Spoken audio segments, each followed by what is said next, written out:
అందరూ రీమేక్లు ఎందుకు చేస్తారంటారు. రీమేక్ కూడా ఒక సినిమానే.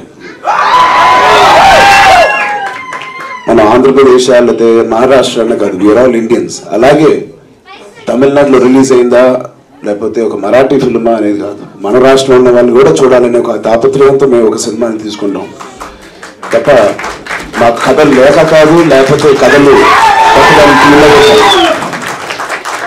ఒక సినిమా ఒక రాష్ట్రంలో రిలీజ్ అయినప్పుడు, ఒక మంచి సినిమా అన్నప్పుడు అన్ని రాష్ట్రాల్లో కూడా ఆ సబ్జెక్ట్, ఆ కథలు కానీ ఆ భాషల్లో తీయాలనే మా తాపత్రయం.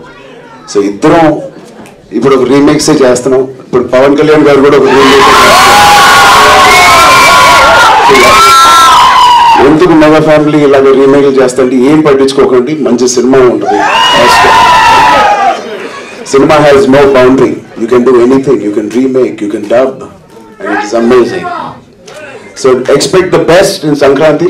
బహుశా అన్ని కుదిరితే మీ అందరి విషెస్ నేను అక్కడ తీసుకెళ్ళి నాన్నగారిని రిక్వెస్ట్ చేస్తాను టు కమ్ టు డాలస్. మీ అందరి మధ్యన ఏదో ఒక సందర్భం, మేబీ ద ప్రీమియరా లేకపోతే సక్సెస్ మీటా లేకపోతే whatever it is, I will definitely try my best, that's my promise. But the decision ఆయనే తీసుకోవాలి. డెసిషన్ ఆయన ఏమంటారో నాకు తెలియదు. So I leave it to him. But ఖచ్చితంగా will come back again in the near future. So చూడండి, వాళ్ళు cinema చూడండి, enjoy with your family. And yeah, thank you once again for having me here. Thank you.